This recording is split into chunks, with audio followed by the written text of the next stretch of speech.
So, Alex, we've got a situation. We should say that we're recording this before right now, we presume, vote that Nancy Pelosi is going to hold on Friday for the Democratic version of the Phase 4 or Coronavirus 4 bill.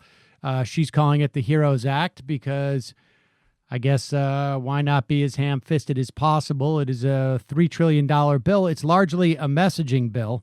But let's start what you've written with what you've written about, which is Mitch McConnell's line in the sand about basically immunizing corporations from any type of responsibility for bringing their workers back into an environment that is not safe because presumably the corporation has not done enough to keep them safe, providing personal protection equipment or separating them with plexiglass. Same too, I would imagine, for its consumers. And corporations just don't want that liability. And so it seems to me that Mitch McConnell has made this the line in the sand because, frankly, they've gotten just about everything else that they wanted in this in phases 1, 2, and 3. That's exactly right. Yeah, it's blanket corporate immunity is a proposal that's it's so ridiculous, both so unpopular and so unnecessary that it's hard to imagine bringing this forward in with a straight face in any other circumstance. But when you're on a hot streak, there's no reason to slow down. So obviously Republicans have maintained almost total leverage in the situation, and they've gotten basically everything they've gone after. And so, when you're on a roll, why not? And blanket corporate immunity is something that I think even the number of trade groups, even, big law outfits who represent large corporations, even they are not that comfortable with what that would imply and the standard that would set for the larger business community. But that's Mitch McConnell doing the absolute bidding of the Chamber of Commerce has kind of it's just so few things left on the list that this has now risen to the top. And this is the thing that I don't understand. Why do the Republicans always seem to have the leverage, regardless of whether they are in the Democrats' position in terms of just controlling one house and not the presidency and the Senate, or vice versa? Why is it that the Republicans have the leverage in a situation where theoretically they're responsible for the response of the government? They have the presidency. They have one of the houses of Congress. They also have the Supreme Court, I guess. I'm not sure, how that would play in. But why is there no leverage with the Democrats? I'm also not convinced that McConnell's not just like picking something off the shelf so that he can give it away and make it look like, in this kabuki theater, that they're giving up something so that the Democrats don't really ask for anything that the Republicans don't want. It's a great point. And yeah, I think there are many reasons to believe that hypothesis might be correct. First of which is the fact that, the legal protections that exist for corporations and companies in this country are immense, are far beyond immense. They're so broad-reaching that it's basically impossible for them to stand for serious, to be exposed to serious liability in the first place, or at least the legal action for it. So yeah, that's a great point to bring that up. It's not entirely clear that this is even something that would help that much or change the game that much for these groups. But I think it does kind of speak to a lack of clarity on the Democratic side as to what the ambition is, what the message is, what the vision might be, both for how to deal with this and how society might look after this. And I think that kind of segues conveniently to the Democratic proposal that we saw come out, kind of trickle out late on Tuesday as people started working through the many hundreds of pages of the draft text. And again, that bill was introduced, Coronavirus 4 or the HEROES Act as an ideas bill, as something that was, maybe, much of this is not going to make it through, right? There are things in there that are almost certainly not going to withstand the deliberation process. And so you wonder why a bill that is basically just a showcase of values or of aspirations, why are there so many things in that bill that seem like they would be antithetical to a liberal or progressive or even moderately democratic agenda? And yeah, I think that all goes to kind of a lack of clarity as to what the Democratic agenda even looks like. And that sort of thing may look very different to Nancy Pelosi than it does to some of us, or to Democratic voters, or to various members of the House who thought they were getting certain things in the bill and then found out that they were nowhere to be found. So. All right. Well, let's get a little more specific. And I, full disclosure, I think Nancy Pelosi is got a very specific agenda with this. I think it just happens to be one that is so, I think, contrary to the conventional wisdom of what the Democratic Party is supposed to be doing in this instance, that it appears as if she has no idea what she's doing.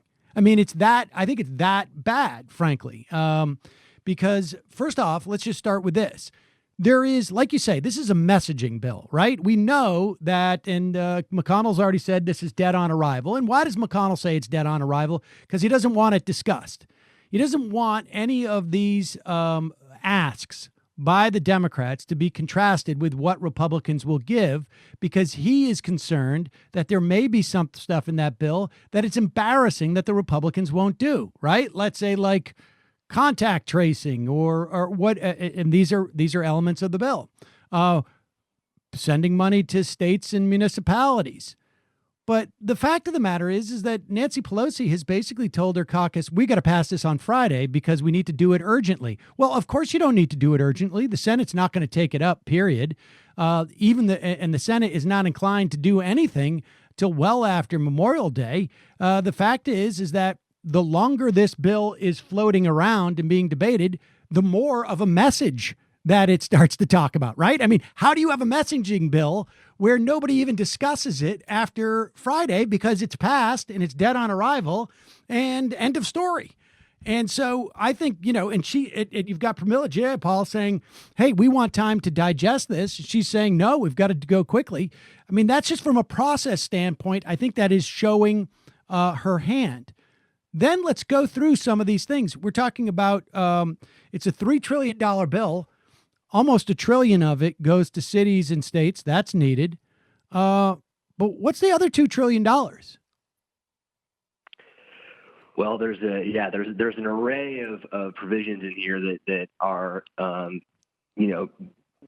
would say cringeworthy, some would say inexplicable.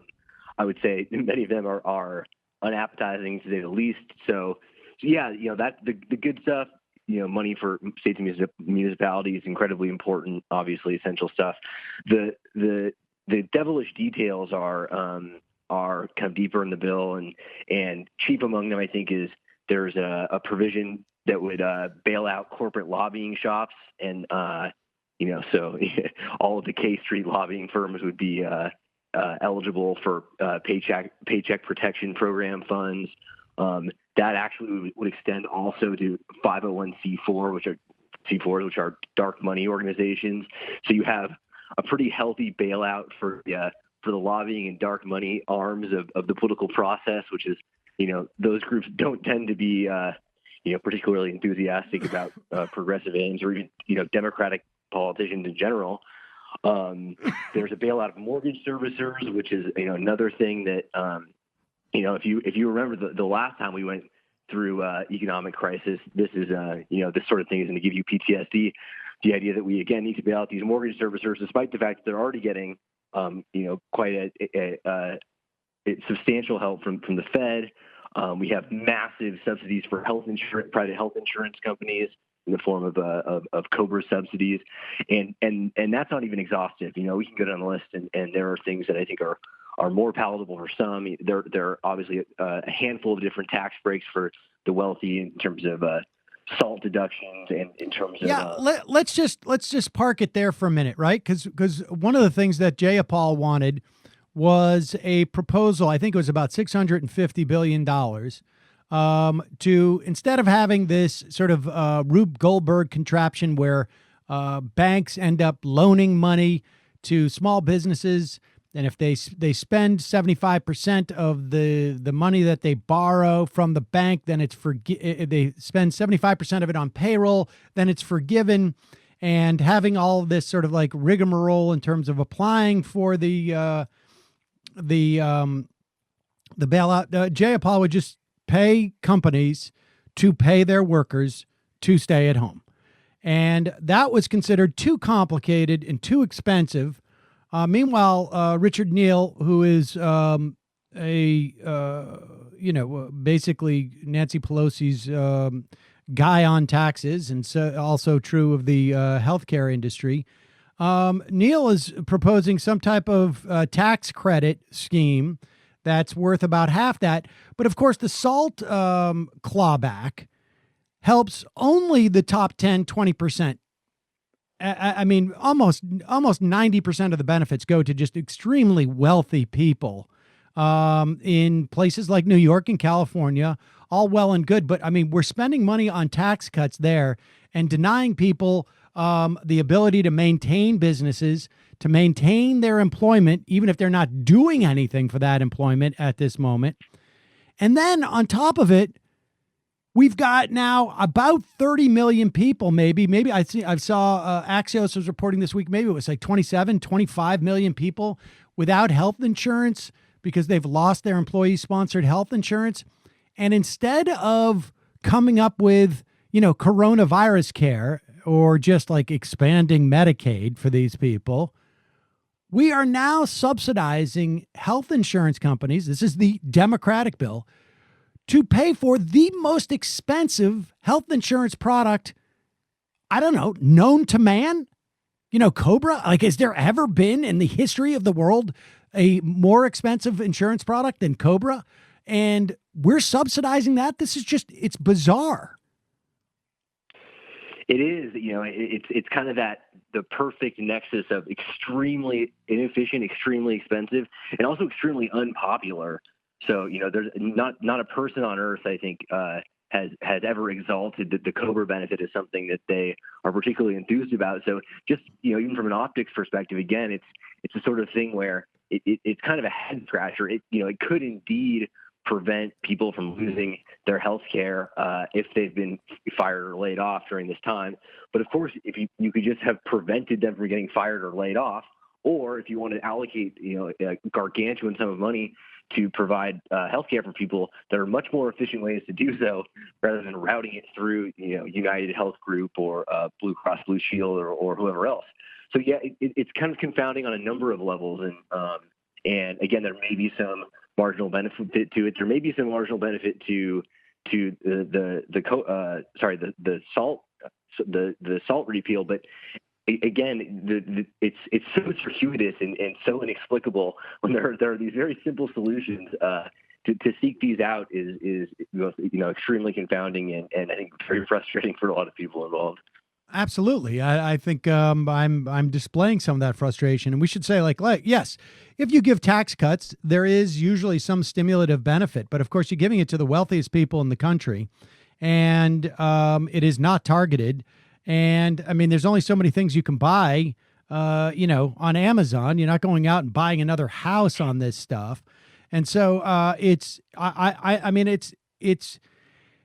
seems to me, and let me bounce this off you, because every time I criticize Nancy Pelosi, inevitably I get an email saying, like, well, what would you do?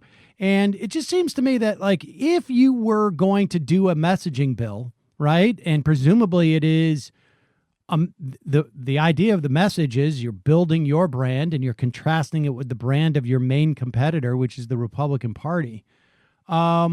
Maybe you could go as far as even the very modest proposal of your own presumptive nominee, right? Like, why not say we're going to open up a public option in the Obamacare exchanges, and we're going to service, we're going to do just a subsidized scheme like we have for Obamacare for all these people. I mean, that's what Joe Biden's proposal is on some level. If you wanted to have a messaging bill, I mean, it sort of feels to me that the job number one of the Democratic caucus, the leadership, is to make sure that they don't set any markers that in any way constrict and force any type of progress in these major issues. I mean, you had said earlier, that the Republicans have had a transformative agenda. We heard a lot during the Democratic campaign about structural change. The Republicans have engaged in structural change to our economy in the way that they have structured these bailouts.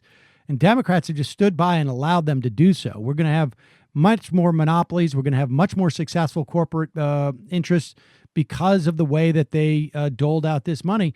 Democrats, meanwhile, just seem terrified at the notion that anything good could come out of this, anything new or any new development. It feels like their job, they see it, is to corral any ideas that would be suited to address this moment. I think too. Yeah, I think that's a great point, and I think that's sadly very on the money. I think even to add to that, it does feel as though Democrats and Republicans are kind of playing on two different fields here, where the Republican proposals and the stuff that they have won so far and the stuff that they continue to win is basically all about the world that we're going to live in when this is over, or when the most acute effects of this virus are behind us. Which means that they're radically transforming the world that we're going to live in. They're setting the parameters. They're changing those rules. They're putting in motion the world that will be. Whereas these ideas you see coming from the Democratic side of the aisle are pretty much all retrograde in a lot of ways. They're all reactive, and they all seem to be pretty much trained on the very immediate moment, or the stuff that should have happened 6 weeks ago or already happened. Right. Weeks and weeks ago. And so, yeah, we're kind of seeing two different games being played here. And the Republicans are very much looking out towards the world that is going to exist. Well, Democrats are at the behest of Nancy Pelosi, very much looking backwards, or if they're looking forward, it's with very, very short-term vision. And that does set up,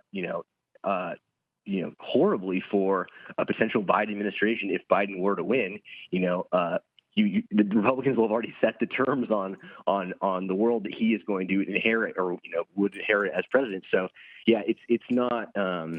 It's certainly, it lacks ambition, it lacks foresight, and it is it's certainly, you'd like to see one policy or one proposal put in place that would exist in the post-coronavirus world that might have an impact on that world. And I fail to see that in this bill. Yeah, that I think is a great point, Alex. There is nothing that will have implications past this era. And it will just be stuck with a major bill. Like there's no infrastructure. There's no investment in anything. It's just taking the money and being as uncreative as possible as you can, and going out and burning it, and not even like burning it and storing the energy in some fashion. One of the things, I mean, now that you mentioned that is also sort of really missing from this bill is any type of benchmarks, any type of like automatic quality to these economic stabilizers. So in other words, we have as far as I can tell, and you tell me because you may be more familiar with it than I, but there are no benchmarks that must be attained for these programs to end. So for instance, we're doing some type of unemployment support. Unemployment needs to be down below 5% before we stop paying out this stuff. That doesn't exist. The only thing I can see is that they've done a temporal one with the health insurance that on January 21st, 2021, the Cobra stuff ends. And it's like, if the Democrats are in power, you have now handed the Republicans this massive leverage point, because it's the Democrats who are going to get blamed. I mean, that was sort of where we started with this thing. But let me, are you aware of any of those type of economic stabilizers that go through, even maintaining this so that it's on autopilot? We don't have to rely on Mitch McConnell to re-up it if Joe Biden's president. And B, Let's talk a little bit about voting. As far as I know, there's money in there for voter protection, but there isn't any explicit vote by mail provision. Is that the case? Yeah, well, to your first question, I think it's you raise a great point there, and the fact that there are the limits that exist on the stuff that's out there, and on most of the stuff that's being proposed, either comes with an expiration date or a hard cap on dollar value, and so that was the issue we saw with the Paycheck Protection Program the first time around. Is why was it so small? Why was there a hard limit on how much money could be doled out on that? And then obviously, there's a cascade of issues that set in after that. And again, yeah, and then same thing with Cobra. Why is there an expiration date? Why don't we set these things to benchmarks that actually would indicate or evince an improvement in the quality of life or sustained solution to these problems? I haven't seen any of that, and I think that is a major concern. In terms of the voting stuff, I actually haven't spent enough time with that part of the bill to know the particulars of it. What I do believe there's money for the Postal Service in there. I do believe there's money for voting rights. Or voting right protection. I don't believe that universal vote by mail as such is in there. And I think if you are a close watcher of the news cycle, there were 4 separate states, Republican states, I think within the last 24 hours that have taken strong moves to prevent vote by mail. And these kind of stories trickle out kind of constantly, so it's almost hard to keep track of them. But that obviously is a major sticking point for Republicans. They don't want it, and they are very proactive on that front. And I don't think that there's, at least to my knowledge, something in the bill that would overwhelm that opposition, or that would kind of set that in place to make that a part of the November election. So that's another thing that would be nice. Would be nice. Alex Sammon from the American Prospect, writing about the absolute absurdity of blanket corporate immunity. Thanks so much for your time today. I really appreciate it. Yeah, absolutely. Thanks so much for having me.